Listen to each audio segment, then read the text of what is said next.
third video on a roll. I freaking love Candace Owens. I've been a big fan of hers.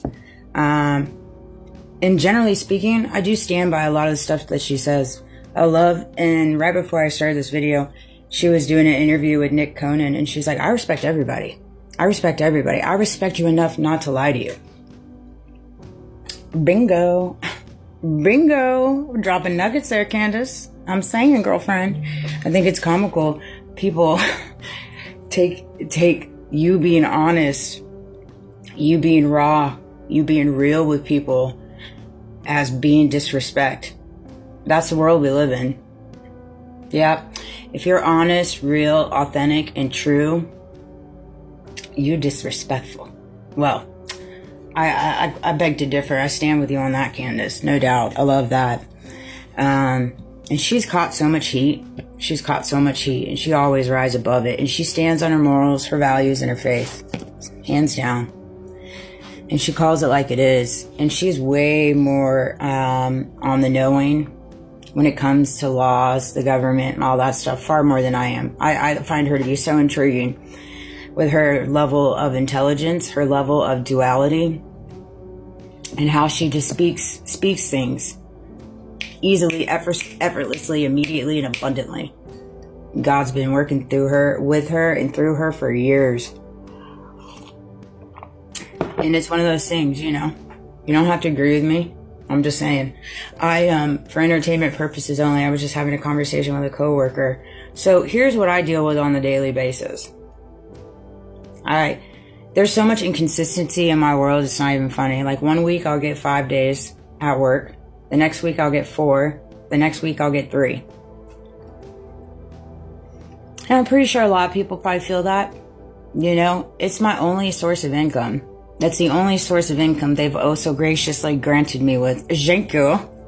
And so the level of inconsistency on the schedule is insanity. And I know it's all manipulated. It's so funny too, because I pick up on the patterns and the synchronicities, but I look at it like this. It's just straight evil. It's evil. And that's something that they got to wrestle with.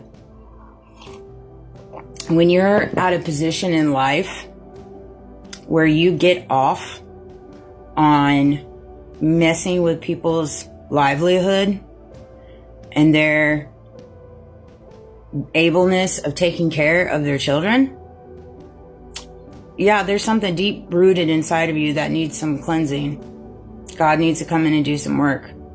And there's a lot of different mechanisms in this world where people do that. They enjoy the power that they have within their positioning, their title, and they get pleasure out of inflicting discomfort into those that aren't in a position to do anything else. It's like they know they got us all by the balls and we're all crying out for help, but we can't find work. We aren't paid right. We can't afford our bills. So we just got to take the breadcrumbs. We just got to eat the shit and like it and not say nothing either. Because if you say something, you're going to get shunned. You sure are. This was always my divine purpose, to have a voice, to be a leader. It has been, and everything in my life has strategically prepared me for what I'm walking out right now. It surely has. I know that, and I know what I carry inside of me, and I know the protection that surrounds me. And I don't take it lightly. I don't take it lightly. Jesus didn't take it lightly either. Like what he faced. He faced. And look where he took it. To the cross. And died for us all. It's the most horrible death anybody in this world can go through. For every single one of us. And what did he say? Forgive them, God. They not know no better. That dark heart, dark souls. And here we are, taking what he did, weaponizing it, misusing it, exploiting it, from the tippity top, from the bottom, the Christian community, every facet. And it's evil. It's evil. And you think he's not going to flip tables in this world? I beg to differ. With my heart. He's flipping tables right now. And those in power know he is.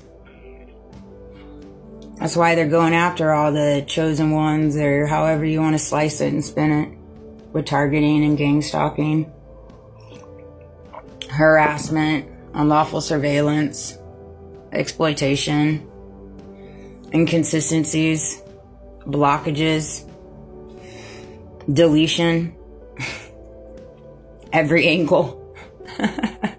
You know? And it's one of those things, but I felt compelled to share that in reference to the inconsistencies, you know?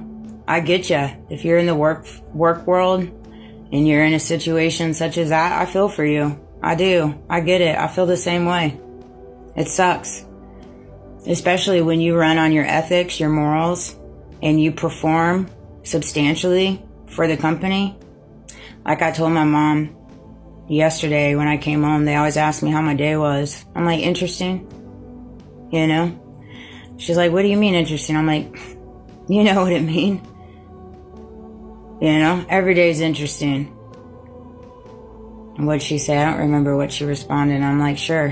Whatever you say. You know? I mean, we can keep pretending it's all good in the hood. But, you know, it sucks, you know, and I know there's thousands and thousands of people that feel that same way. I told her, because I asked for a raise, we'll see. I don't know unless I try. Worst thing they can do is say no, you know, but at the end of the day, I know they're making lots of money off me, like a lot of other people in this world. And, well, story of my life. That's what I told her. I said, story of my life. Every company I've worked for, essentially, besides the banking world, although the banking world that I worked in, they made some money off me. I was really good at selling products, working with customers. And, you know, it's one of those things. My production speaks for itself. My brand, you know, and I go into a company, I find my niche, and I roll with it. And generally speaking, it always works out for me. I'm not saying it's always right or wrong, or I don't have my setbacks and I don't have my unfavorable outcomes, but I always get myself back up. I always try to find a solution to the best of my abilities. I always try to help the customer as best I can, the way that I would want to be helped. And it always seems to kind of come full circle. A lot of the times I have a lot of strong referrals, but yeah. Story of my life. Companies have exploited me and made a lot of money off me. Just ask the last two I worked for. They got a little something to say about that, don't they? You know? All I gotta say to them, you did this. You did this. And God knew you were going to. You had choices. And you chose to go the other way. You chose to allow your ego to take you. Everybody unraveled in my testimony and my purpose. That's all they did. Whether it's friends, family, acquaintances, businesses, principalities, entities, for entertainment purposes only. It's all ego, power, and greed. That's all it is. I love this picture my grandmother took of me when I was younger. I feel like that girl in this picture is telling me, I'm so proud of you, Amanda. This is a person I knew you could always be. I'm so proud of you, and I'm standing with you, my little inner child. And you've got to get to that place where your inner child looks down at you or looks above to you and says, I'm so proud of you for not dimming your light, not allowing the outside world to tell you who you have to be and how you have to do it. Standing in your truth, standing on your morals, your values, and your ethics, and your faith. I love